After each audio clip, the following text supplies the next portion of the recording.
Simplification de fractions, troisième partie. On doit simplifier la fraction suivante, 1260 sur 2772.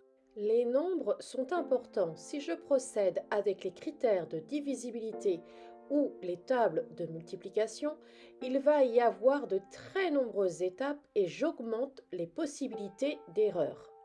Je vais donc changer de méthode, je vais réinvestir ma connaissance sur la décomposition en produits de facteurs premiers. Je rédige ma décomposition en produits de facteurs premiers et je conclus que 1260 est égal à 2 fois 2 fois 3 fois 3 fois 5 fois 7. J'organise mes facteurs.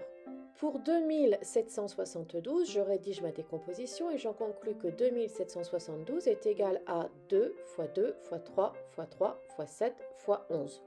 Première méthode, j'utilise la décomposition directement.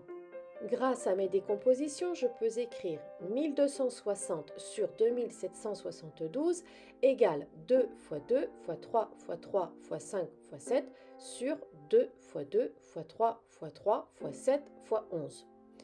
J'effectue mes simplifications. Je remarque qu'il y a le 2 en commun au numérateur et dénominateur, mais il y a encore deux autres 2 en commun, et il y a les 3 en commun, les autres 3 sont également en commun, et il y a les 7 qui sont en commun au numérateur et dénominateur. Donc la fraction irréductible est 5 onzièmes. 1260 sur 2772 égale 5 onzièmes. Deuxième méthode. J'utilise le PGCD. Je fais toujours ma décomposition en produits de facteurs premiers. Maintenant, j'observe ce que les deux décompositions ont en commun. Il y a les 2 qui sont en commun, les autres 2 sont aussi en commun, les 3, les autres 3 sont aussi en commun, et il y a les 7 en commun. J'en conclus donc que le plus grand diviseur commun à 1260 et 2772 est donné par le calcul 2 fois 2 fois 3 fois 3 fois 7 et ça me donne donc 252.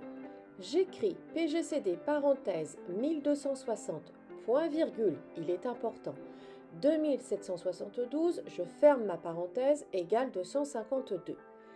Et j'ai 1260 égale 252 fois 5, 2772 égale 252 fois 11.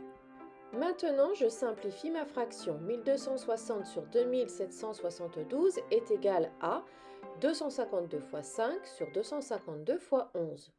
Je simplifie mon numérateur et mon dénominateur par 252, ce qui me donne ma fraction simplifiée 5 onzièmes. Voici une fiche récapitulative des méthodes pour simplifier une fraction. En description de cette vidéo, vous avez les liens pour deux autres vidéos de simplification. Plus vous connaissez d'outils pour simplifier une fraction, plus vous serez efficace et rapide. Vous pouvez retrouver cette fiche récapitulative dans le Padlet 5e calcul dont le lien est également mis dans la description de cette vidéo.